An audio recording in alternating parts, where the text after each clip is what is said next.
Yo digo que tienes que tener por lo menos entre 3 y 6 meses lo que gastas para, para que te dé tiempo de encontrar un trabajo y de hacer las cosas.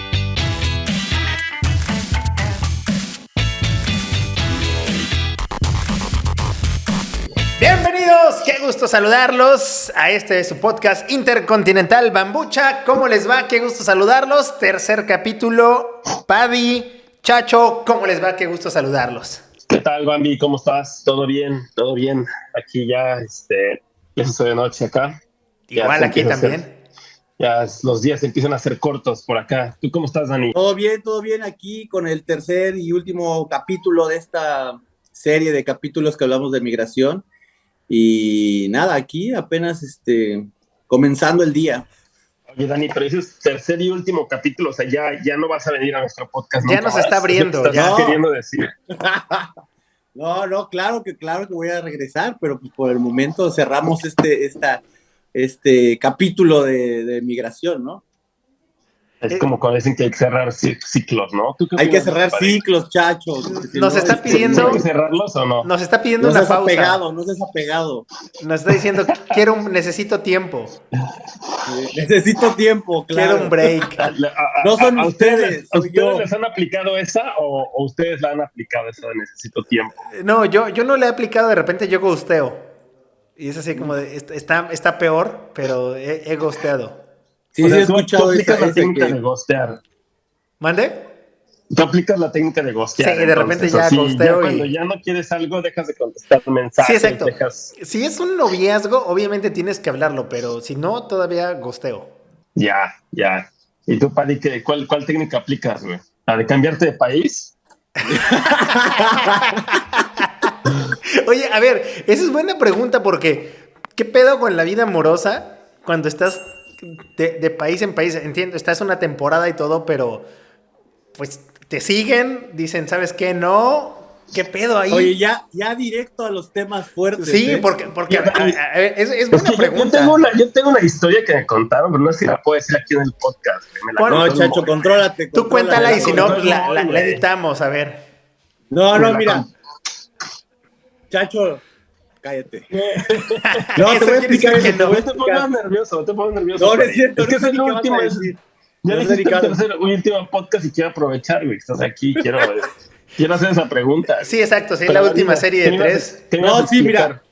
No, pero es cierto lo que dices, eso de que uno cuando va viajando, vas, pues vas conociendo nuevos amigos, vas creándote nuevos círculos. Nuevos amores. Vas creando nuevos amores y sí, puedes llegar a tener parejas y sí, la neta, pues sí tienes que ser un poco desapegado, porque pues a mí me pasaba que llegaba a un país te enamorabas, y hacía amigos o te enamorabas, tienes una pareja y obviamente sabes que si vas a cambiar de país, pues yo lo sigo, o sea, yo a todos mis amigos que hice, igual sigo en contacto más o menos con ellos, no tanto, no tan frecuente, pero sí tienes que ser, para estar viajando tienes que ser desapegado a la gente y a las cosas también, porque no puedes estar cargando con muchas cosas, no puedes comprar muchas cosas. Por ejemplo, yo todo lo que tengo, lo tengo en una backpack, en una mochila.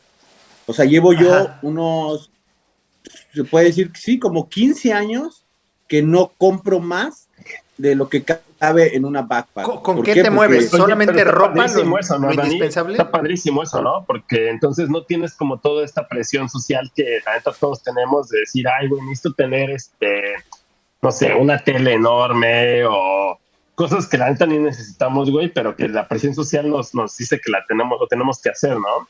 Sí, exacto. De hecho, eso, ¿sabes de dónde lo saqué yo? Lo saqué en Alemania, fui a una conferencia y había un chico que estaba presentando un libro que se llamaba Minimalismo. Y él hablaba de eso, de que las cosas representan una responsabilidad, ¿no? Y la idea de tener muchas cosas y de acumular cosas, pues te genera tiempo. Tú entre más cosas tengas, necesitas dedicarle más tiempo, ¿no? Si tienes un carro, pues tienes que arreglarlo, tienes que ir a checarlo, si tienes cualquier cosa material requiere su tiempo y su cuidado, y entonces entre más cosas, pues necesitas más tiempo y te queda menos tiempo para hacer las cosas que realmente te El gustan. Padilla es fan de Marie Kondo. ¿Quién es Maricondo? Marie Es Kondo la es... de Netflix, ¿no? Exacto, es una japonesa que te decía que lo único que necesitabas para vivir prácticamente eran solamente 5 libros, 5 cosas, 5 mudas de ropa o sea, se basaba en el minimalismo de no tener tantas cosas por el apego que te generaba.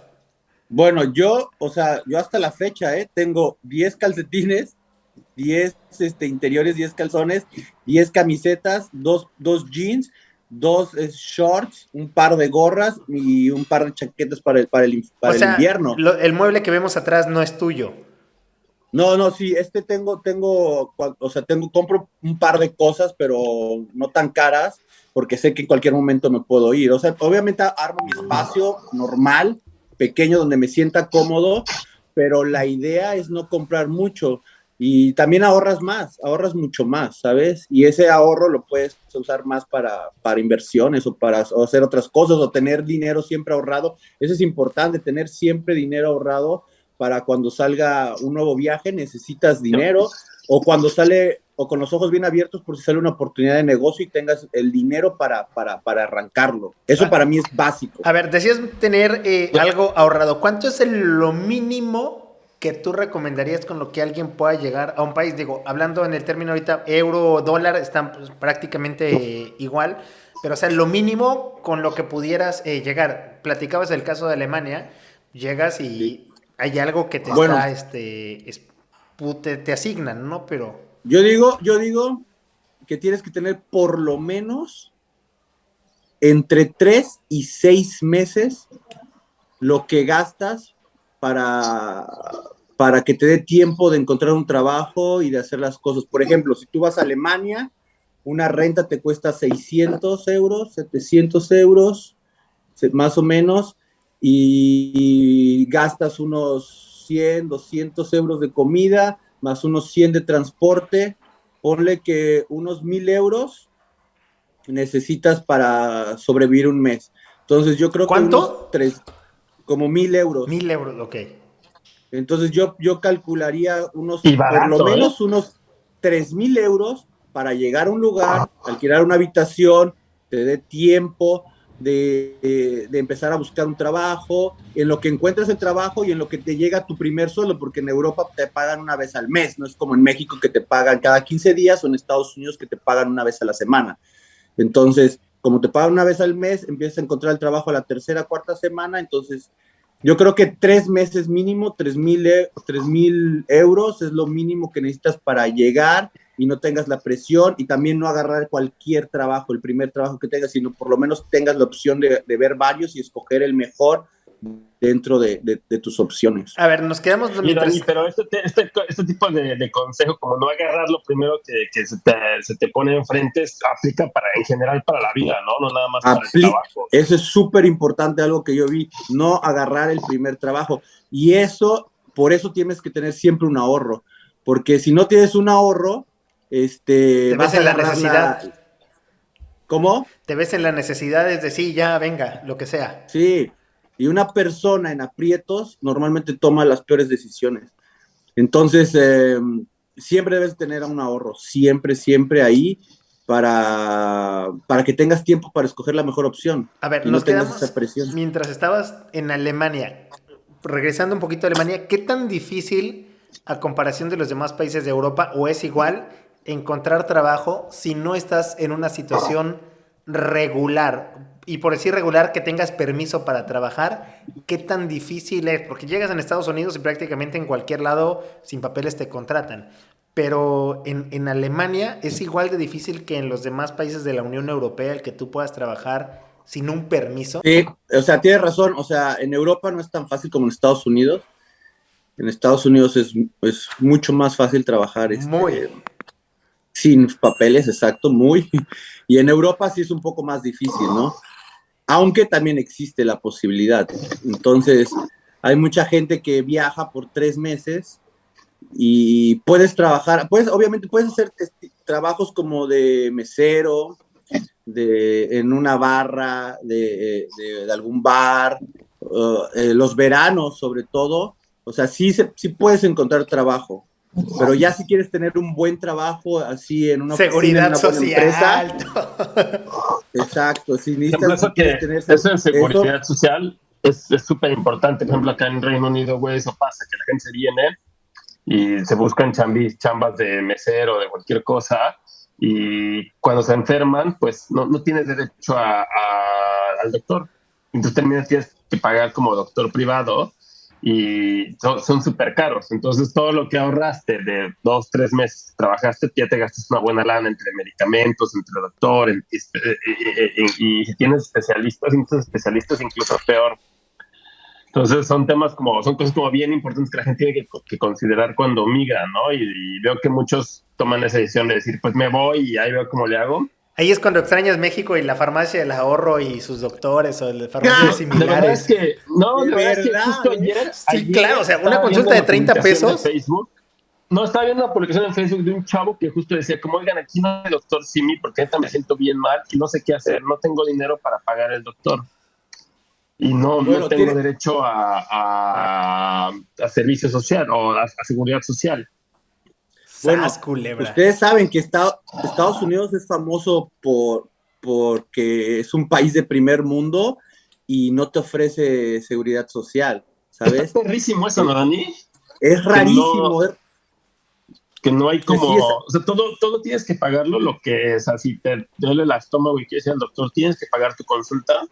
sí, tienes que tener un seguro médico, o sea, no te ofrece, ahí lo que tú decías, hablando de eso de la migración sin papeles, pasa aquí también muchísimo, porque por ejemplo, como tú dices, ¿no? Tú estás trabajando aquí, si estás sin papeles, no puedes, o como tú dices en Inglaterra, no puedes enfermarte, porque es carísimo, o sea, la gente tiene miedo de que te pase algo, el momento, o sea, te pasa un accidente, $30,000, Uf, sí. $50,000, este, o te vas al dermatólogo, $500, cualquier consulta tonta son $500. Y no hay como que Entonces, como aquí en México, que me siento mal, voy a buscar tal medicamento. La mayoría de los medicamentos es todo con receta. Entonces, si no tienes prescripción, pues ya. ¿Has visto esa exacto, película, exacto. Paddy? ¿Has visto esa película que se llama Psico? Seguro la has visto. Pico, Psico. no, no sé.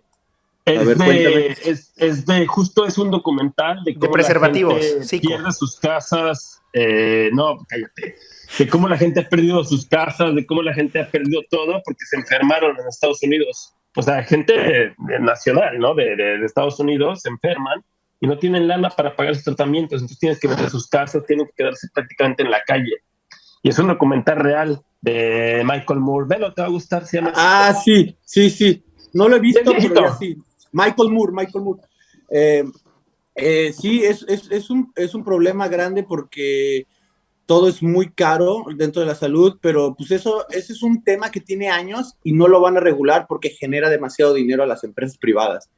Entonces, eh, estas empresas privadas que ofrecen estos seguros médicos, ellos patrocinan las campañas de los políticos. Aquí en Estados Unidos se le llama lobby, que prácticamente es lo que la corrupción, pero legal.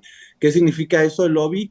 Que tú como empresa privada le pagas al político para financiar su campaña. Por ejemplo, no sé, Joe Biden, la farmacéutica Pfizer le paga $1 millón, le ayuda, hay En la donación. Ujú. una donación de $1 millón para la campaña de Joe Biden. Y obviamente cuando llega Joe Biden al poder queda súper endeudado o sea, queda Debe el endeudado favor, con debe todas el las favor. empresas a pagar favores. Entonces obviamente no va a cancelar eso porque pues, genera demasiado dinero. Y Entonces probablemente pudiera hacerlo, ¿no? Pero buscan reelección, quieren seguir dentro del mundo de la política, entonces a ver quién te va a financiar. exacto. Entonces aquí la corrupción es legal. Entonces cualquier empresa puede pagar las campañas políticas y está legal. Por ejemplo, si, no sé, Pfizer dice, te doy $2 millones, y cuando llega al poder Biden, le dice, oye, necesito estos terrenos para abrir nuevos laboratorios, aunque sea no sé, un bosque y una reserva, pues él va a decir, bueno, pues te los firmo. ¿Por qué? Porque está endeudado, él le pagó su campaña, gracias a ese dinero llegó al poder. Entonces él permite que se construyan laboratorios en reservas, también pueden firmar de que no suba el salario mínimo en 2 años, porque si no generan menos ganancias.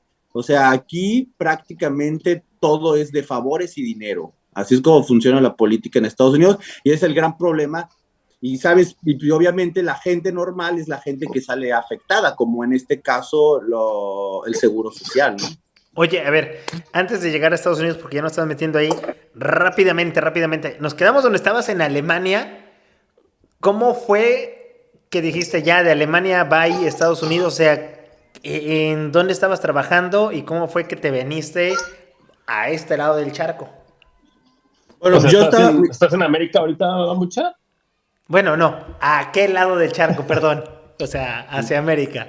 Se me bueno, fue. ajá, yo estaba trabajando en Alemania para la Filarmónica de Hamburgo, que es bueno, ese era el cliente principal, pero era una agencia que realizaba conciertos.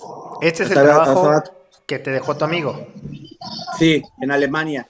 Entonces, en este trabajo, esta empresa representaba muchos artistas, ¿no? Tenían flamenco, tango, música Rammstein. clásica, cuartetos, mucho tipo de música.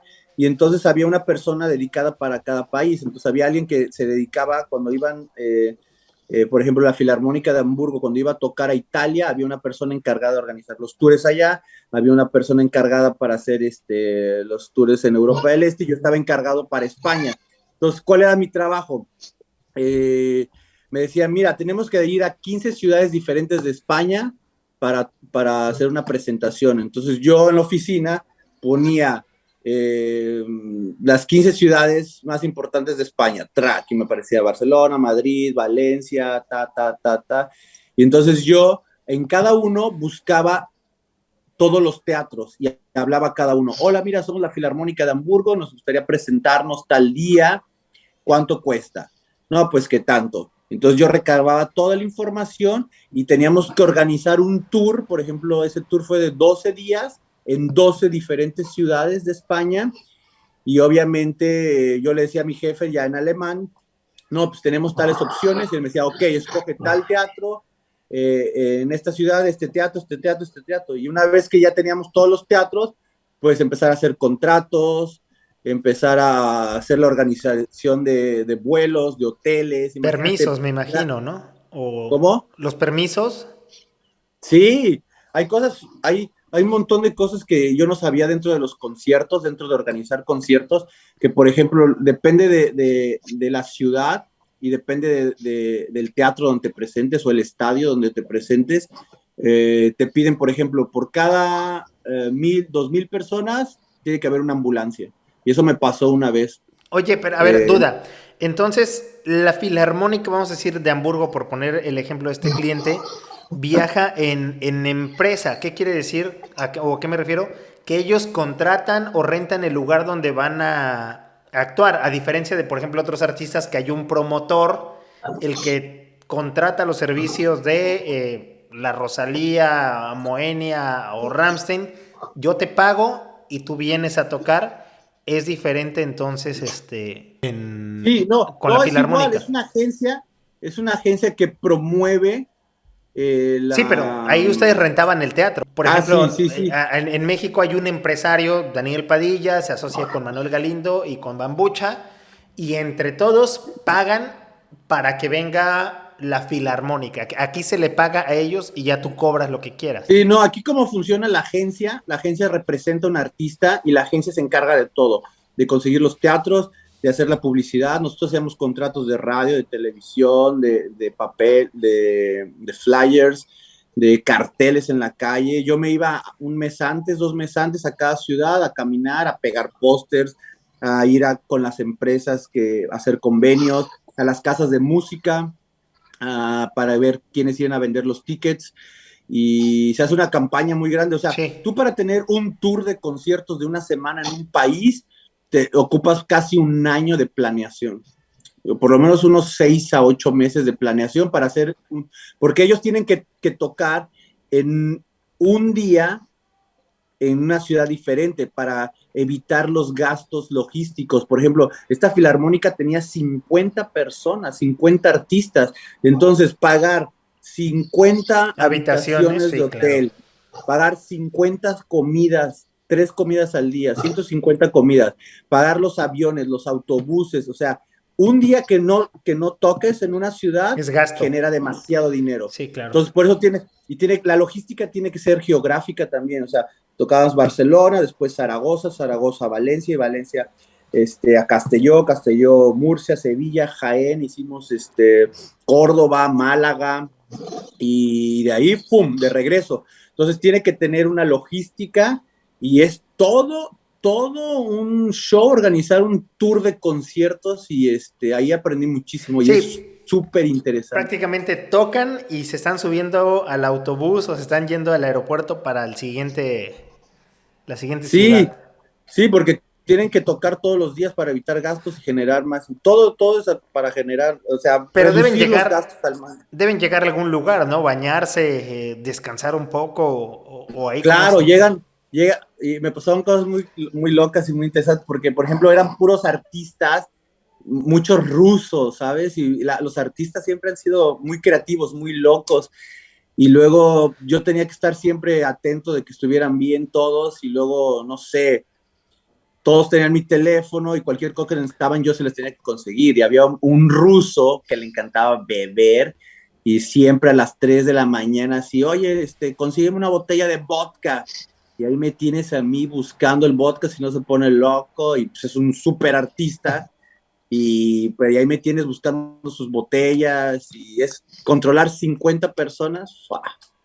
También todo un show, pero es súper interesante, súper divertido trabajar para organización de conciertos. Y bueno, de ahí cómo fue que te aburriste, te cansaste, te corrieron, los No, estuve mandaste. 3 años ahí, hicimos todo España y después ya empecé a hacer, hicimos Suiza, hicimos lugares en Francia, hicimos Suecia, el sur de Suecia, Malmo, y después todo Alemania. Gracias a eso conocí todo Alemania, pequeñas ciudades, grandes ciudades, Hamburgo, Bremen, Colonia, y ya después de 3 años trabajando ahí, decidí irme un verano a Europa porque me ofrecieron trabajar para llevar las relaciones públicas de una discoteca nueva que iban a abrir, que ahorita es el teatro principal sobre la Rambla, que es el teatro más antiguo de Barcelona, y lo iban a hacer discoteca. Ok. Entonces me habían ofrecido, como ya me conocía por el popcorn, me habían ofrecido que llevara toda la publicidad y todas las relaciones públicas, que hiciera equipos de promoción,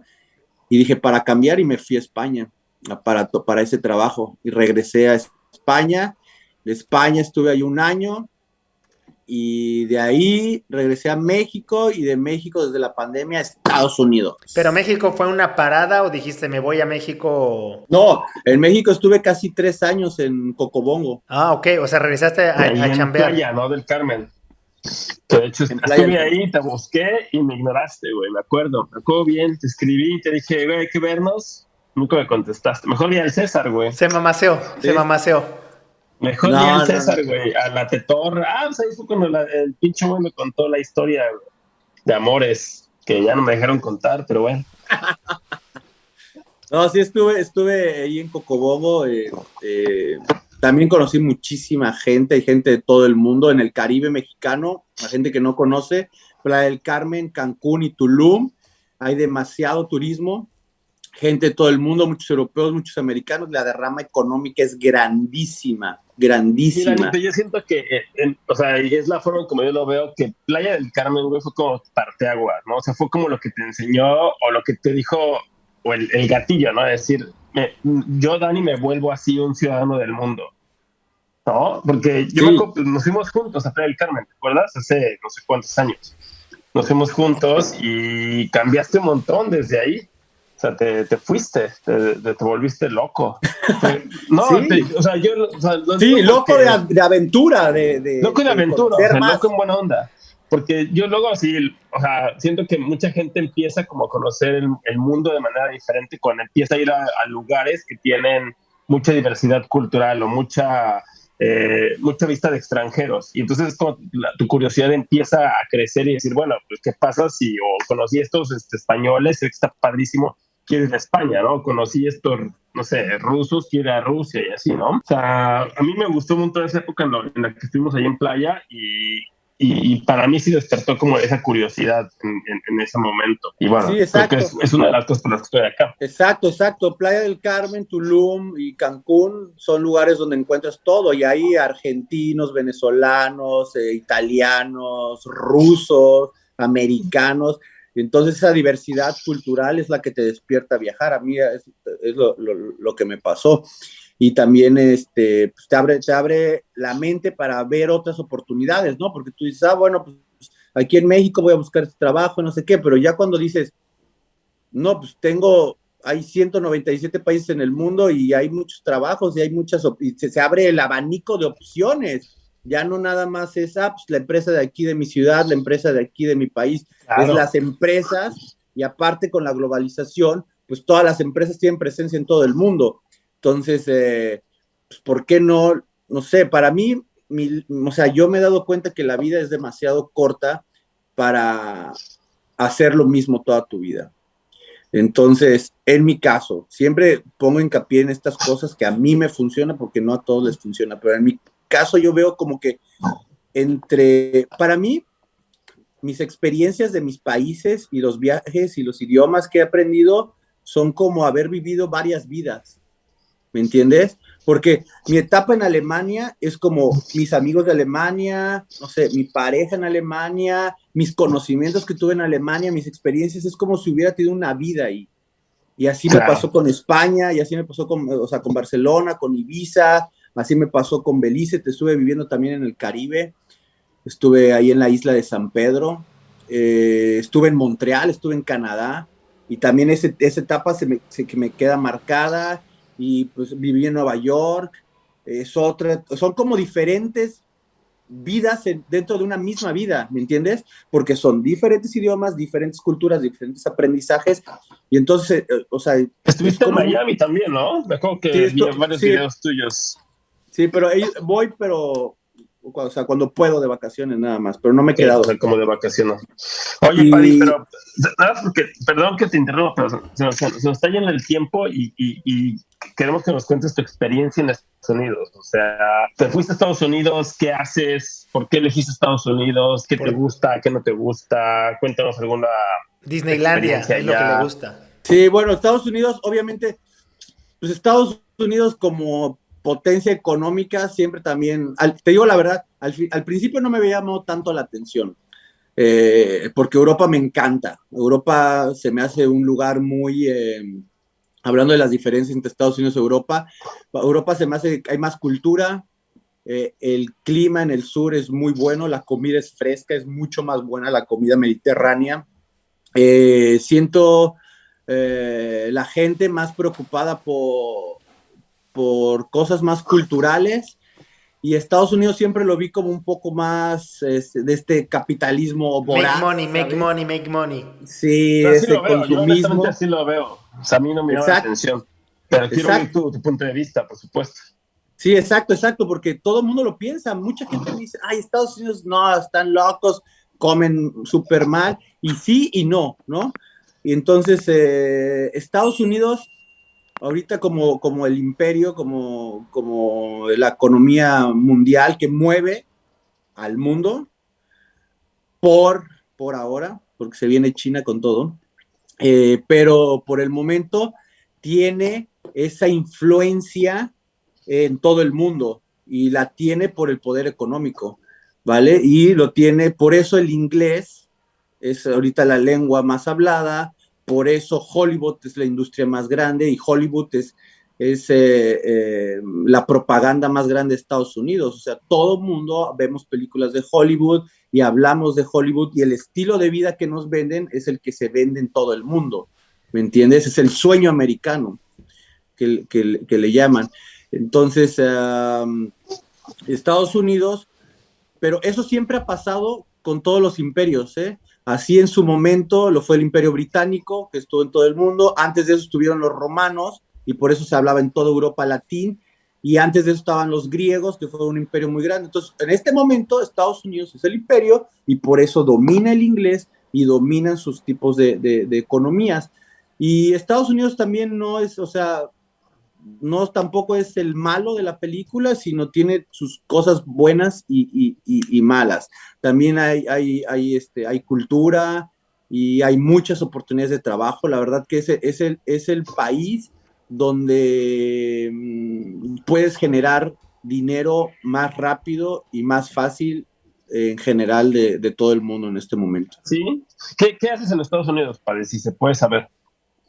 Ahorita estoy trabajando para una empresa farmacéutica, unos laboratorios que hacen las pruebas rápidas del COVID. Pero es una industria, ahorita la farmacéutica, pero así como todas las industrias, sobre todo las tecnológicas, las que están moviendo al país. Silicon Valley, ahí en California. California tiene todo lo que es la industria tecnológica y la agrícola súper fuerte, ¿entiendes? Y quería hablar antes para no desviarnos acerca de la migración, sobre la migración mexicana a Estados Unidos. Justo eso te iba a preguntar, ¿qué tan difícil es para los connacionales el llegar a la vida en Estados Unidos? Porque de repente, sí, para muchos dicen, pues ya es bonito llegar a Estados Unidos, ¿no? San Francisco, Nueva York, Disneylandia, las playas, pero la gran mayoría de personas que se va a los Estados Unidos va buscando una mejor vida, va buscando una mejor situación económica. ¿Qué tan difícil le es a las personas que se van para allá? Quiero explicar un poquito de historia para entender la migración y por qué existen todos esos estigmas de la inmigración, los ilegales, los mexicanos, cuando Trump desató otra vez toda esta polémica de los mexicanos. Y aquí me di cuenta de muchas cosas. Y para empezar, quisiera hablar de cómo empezó la migración, ¿no? Latina a Estados Unidos. Y prácticamente nosotros ya estábamos aquí, ¿me entiendes? Antes de que todo esto comenzara. En 1848, México pierde los territorios del norte, lo que es ahora California, Nuevo México, Nevada, Arizona, Wyoming, parte de Wyoming, Texas. Todos esos estados se pierden con una invasión americana, ¿no? Todo el mundo dice que sí, que fue un tratado, porque fue el Tratado de Guadalupe, porque fue una venta, sí, pero fue una venta con un rifle en la cabeza, ¿me entiendes? El imperio en ese momento estadounidense que iba avanzando, y de ahí empiezan a avanzar, y hay guerras, hay una guerra muy famosa, la del Álamo, y hay muchas guerras que se van. México ganó muchas, Estados Unidos ganó otras, pero iba avanzando el ejército y empezó a conquistar todo hasta llegar hasta California. Y de hecho hay mucha gente que no sabe que ellos siguieron avanzando y que llegaron hasta la Ciudad de México, ¿eh? Llegaron con barcos por Veracruz, empezaron a bajar y nos tuvieron ahí con las armas en el cuello, y ahí es donde se firma el tratado. Y dicen, lo vendieron, sí, pues lo vendieron, pero te digo, con una pistola en la cabeza.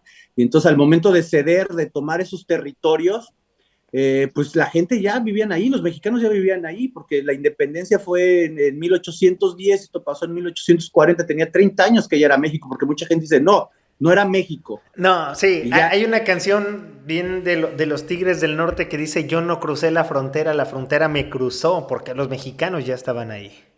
Exacto, entonces los mexicanos ya estuvieron desde antes de que estuvieran los americanos, ni siquiera era Estados Unidos, ellos tenían sus 12 colonias del lado oeste, las 13 colonias, entonces eso ya era México, y de repente pues, pintaron sus líneas y dijeron, esto es México, pero pues ahí estaban todos los mexicanos viviendo, sobre todo Los Ángeles, todas estas ciudades, que no eran obviamente lo que es ahora, eran pueblos, pero ya estaban asentamientos. Y entonces esta gente dijeron, o sea, ustedes son americanos ya, mucha gente se quedó y pues ellos no entendían muchas cosas, en ese momento no se entendían esas cosas y la gente se quedó ahí, pero empezaron a trazar las fronteras y esa parte en ese momento era lo que era el Wild Wild West, ¿no? El lejano oeste, porque pues era el este civilizado y en esa época allá era como pues como en las películas del oeste, ¿no? O sea, era la ley del más fuerte, la ley del pistolero, y el auge grande que tiene el oeste de Estados Unidos fue gracias al descubrimiento del oro. Después, cuando fue avanzando el tiempo, llegó la revolución en México en 1910 y en México había mucho caos y mucha gente se empezó a ir a aquel lado porque México estaba muy centralizado en ese momento, estaba todo en la Ciudad de México y al momento de que también se perdió ese territorio porque el territorio era muy grande y era difícil controlarlo desde la Ciudad de México. Entonces, mucha gente se fue al norte y empezaron a hacer sus asentamientos en todo el sur de Estados Unidos y que habían solo mexicanos, eran pocos los blancos que habían ahí. Al momento de ser las fronteras, llega la Primera Guerra Mundial y es cuando la gente empieza a trabajar en los campos. Entonces los mexicanos empiezan a trabajar en los campos y ya para la Segunda Guerra Mundial es cuando empieza el plan Bracero. ¿Te acuerdas que habíamos hablado un poco de eso? Necesitaban los brazos, literal. Exactamente, y ahí es donde empieza el boom migratorio. Para empezar, ya había mexicanos ahí, pero el plan Bracero lo que hace es que empieza la Segunda Guerra Mundial, los hombres se van a la guerra y los campos se quedaron vacíos. Y ahí es donde Estados Unidos le pide a México 4.5 millones de trabajadores para suplir los campos. Porque si no, no iba a haber alimento, ¿no? Entonces la industria estaba prácticamente, ya estaba de mexicanos, pero necesitaban más. Y entonces sí, empezaron a construir los trenes y empezaron a llegar a las ciudades, sobre todo a Guanajuato, Jalisco y Michoacán. Son los tres estados que dieron más migrantes. Entonces, una vez que ya los americanos iban a las ciudades, sobre todo de Guanajuato, de Jalisco y de Michoacán, iban en los trenes y se llevaban a pueblos completos, ¿sabes? Se llevaban a pueblos completos, el tren salía de ahí, pasaba por San Luis, llegaba a Texas y de Texas llegaban a California y empezaron a trabajar. Era un plan Bracero y incluía 1 año, 2 años, 3 años, hasta que terminó la guerra en el 45, para que fueran, trabajaran y pudieran vivir ahí. Entonces ese plan Bracero fue algo que lo pidieron los Estados Unidos, ¿no? Y eso ayudó a que se pudiera mantener el país mientras ellos estaban en guerra. O sea, tuvo mucho que ver el que hayan ganado la guerra con la fuerza mexicana dentro de los campos. Oye, Dani, exacto, pero exacto.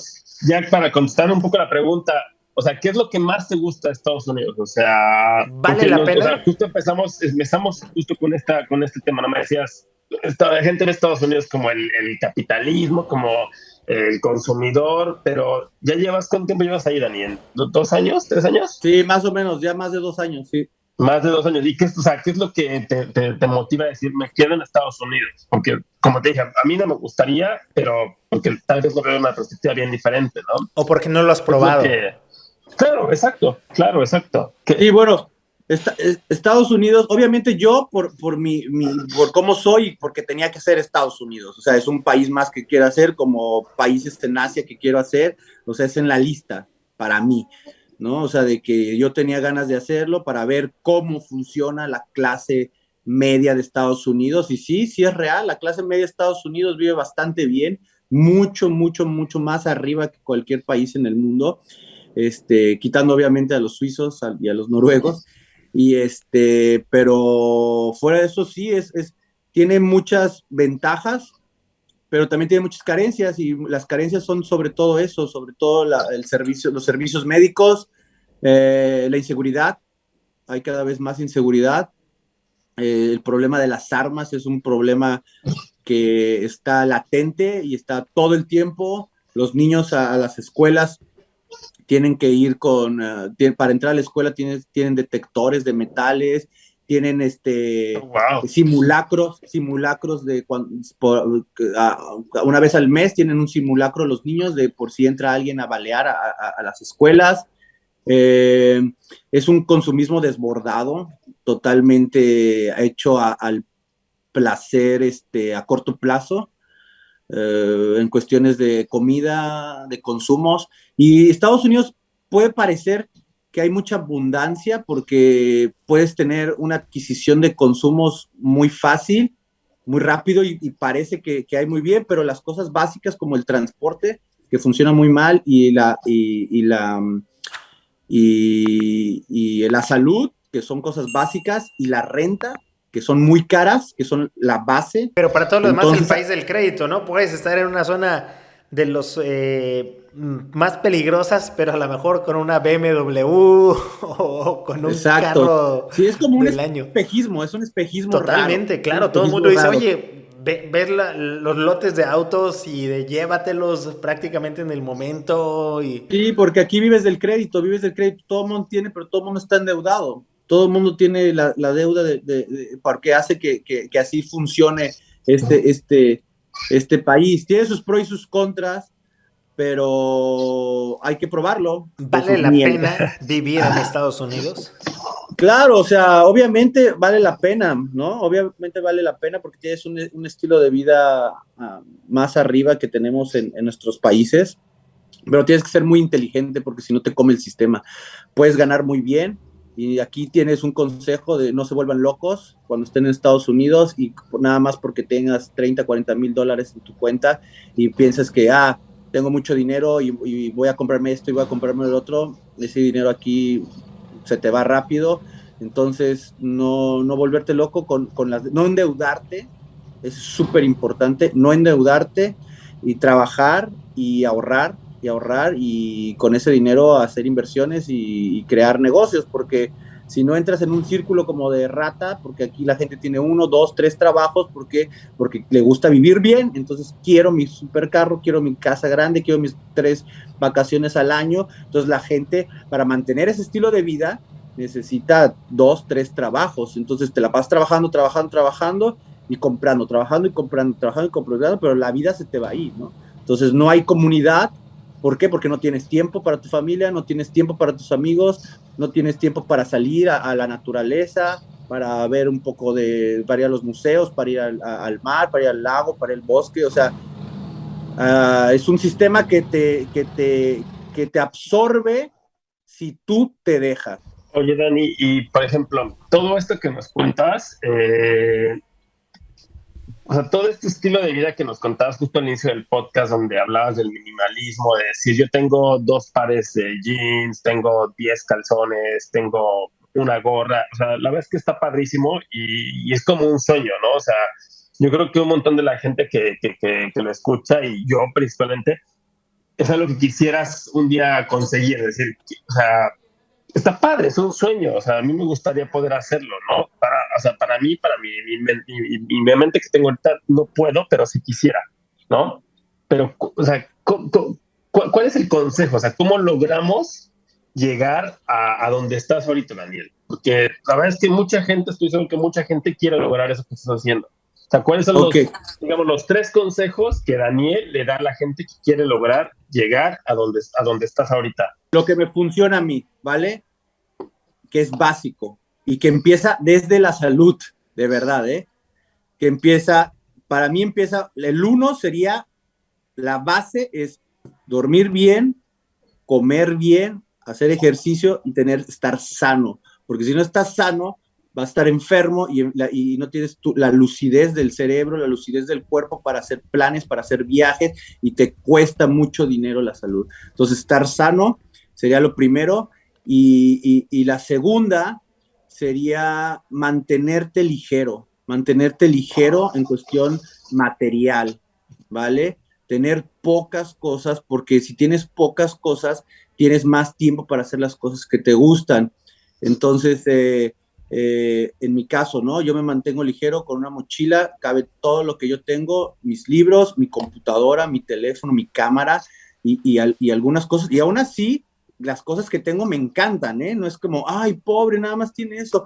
Dices, no, no, o sea, realmente tú, si te pones a dar cuenta, tú tienes 2, 3 jeans favoritos, tienes Claro, 5 camisetas que son sí. las que te pones siempre, no necesitas más. O sea, no tienes más de 5 camisetas favoritas. Entonces yo lo que hice es tener esas 5 y todo lo más botarlo. Entonces toda la ropa que tengo es prácticamente la ropa que me gusta, que me encanta usarla todos los días. No pierdes tiempo cuando te levantas y ya sabes qué te vas a poner. Casi todo es negro lo que tengo. Entonces yo no estoy perdiendo el tiempo. Entonces agarro, me visto, me baño, como bien, me tomo mi jugo verde, lo que hago mi ejercicio. Y otra clave es aprender cosas nuevas todo el tiempo. Aprender siempre algo nuevo, siempre, para en mi caso, idiomas, estudios de esto, estudios de lo otro, cursos. Yo todos los días ocupo 1 hora, 2 horas para leer, para estudiar un curso nuevo, para aprender algo nuevo.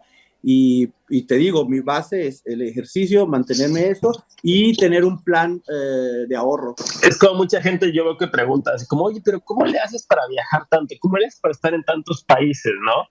Pero, o sea, esa misma gente que pregunta es la gente que todos los años cambia el nuevo iPhone o que tiene que traer el nuevo coche, el coche del año o que tiene que comprarse la nueva televisión que salió con, no sé, X cosas, ¿no? Y creo que ahí está la clave, ¿no? O sea, estamos bien acostumbrados a gastar y dejamos como en último caso el decir ahorro para poder hacer este tipo de cosas, ¿no? O sea, Exacto. no tenemos la costumbre de ahorrar, tenemos la costumbre de consumir. Me cayeron 1,000 pesitos más por X razón, me los voy a gastar en comprar, no sé, esta cosa que ni necesito. Exacto, y también buscar satisfacción y placer en otras cosas, no tiene que ser consumo, Claro, o sea, porque hay gente que dice, ay no, me encantaría subirme un yate y aventar champán y wow, y pues la verdad a mí estoy en el punto que para mí eso ya, o sea, me da igual, yo prefiero con ese dinero, si te vas a gastar $1,000 en rentar un yate y comprarte una botella de champán, con $1,000 vives 2 meses en la India viajando por toda la India, entonces, ¿qué te va a claro. dejar más? Un día de peda arriba de un yate o 2 meses viajando por la India. Sí, Ahí claro. está la respuesta, ahí está la respuesta. Y tienes que buscar placeres que te den satisfacción a largo plazo. Entonces yo lo que veo mucho es que la gente anda comprando cosas para sentir placer en el momento y pero si tú haces el esfuerzo de no gastar ese dinero, invertirlo en otra cosa, a la larga te causa más satisfacción, como aprender un idioma, como viajar a varios países. O Entonces, como digo, vivir en un país por 6 meses, ¿no? Por exacto, tus ahorros, por tus ahorros, exacto. Los ¿no? ahorros te permiten, como habíamos dicho, escoger un buen trabajo, no escoger el primero que te ofrecen. Y te digo, en un trabajo te puedes desarrollar mejor, porque no tienes la presión de que te corran, entonces tú puedes ser más arriesgado en tu posición. Cuando tú estás en un trabajo y tienes la hechura de que dices, bueno, yo ahorita si me corren puedo estar 3 años sin trabajar y puedo seguir manteniendo mi mismo estilo de vida. Entonces eso te genera en el cerebro la capacidad de ser arriesgado, entonces opinar más, no que para decirle a tu jefe, sabes que esto no me gusta por esto, y no tienes el miedo que te corran, si me corran, que me corran, de todos modos puedo buscar otra cosa. Y entonces los jefes pueden decir en su caso, que eso me pasó en Alemania, dicen, tiene ganas de hacer más cosas y puedes subir de puesto y puedes subir de salario. Pero si ya tú tienes esa holgura, tu mente se vuelve más creativa, te vienen mejores ideas y puedes crear un estilo de vida mejor. O sea, es lo que yo he visto de toda la gente que he conocido en el mundo, de todo o sea, lo que he leído, lo que he visto en los países, esos serían mis 3 puntos. Uno, y empezar a disfrutar la vida no de que implique algo monetario. Porque parece que, por ejemplo, con los amigos dices, vamos a reunirnos. Sí, y te vas y te metes a un restaurante caro, cuando puedes irte a sentar a caminar con un amigo, y yo creo que aprenderías más de tu amigo en una caminata, no sé, en un parque, que En un irte restaurante. a un Estábamos restaurante preocupados de qué carísimo. pedir, de cuál claro. vino, de cómo Y, usar los cubiertos. por ejemplo, si tú te vas a... Ya no me alcanza para irme aquí a las pizzas de la esquina, güey. No, yo me encantan los kebabs, soy fanático de los kebabs. Son buenísimos. Pero, por ejemplo, cuando haces una cena en un buen restaurante, y si en vez de hacerlo cada fin de semana, lo haces una vez al mes, hasta lo disfrutas más. Sí, claro. Porque, ¿me entiendes? O sea, si tú haces algo mismo todo el tiempo seguido, se pierde y quieres más, y quieres más, y quieres más. Claro. Oye, Dani, pues la verdad es que el tiempo se nos va rapidísimo. Nos comió de nuevo. Sí, o sea, no. Tienes un montón de historias y la verdad es que tengo así un montón de ganas de preguntarte 3,000 cosas. Y eso que yo te conozco, ¿no? Bueno, o sea, hace mucho que no te veo en persona y ya no somos como tan apegados como cuando, pues hace muchos años. Solo para que sepan, Daniel y yo nos conocemos de que teníamos, ¿qué, Dani? Como unos 8 años, tal vez. Sí, vecinos. Nos fuimos vecinos desde que, pues sí, éramos literalmente niños, 8, 9 años. Niños, o sea, salíamos en las bicis y eso, ¿no? Entonces, pues conozco a Daniel desde siempre. A ver, dense un beso.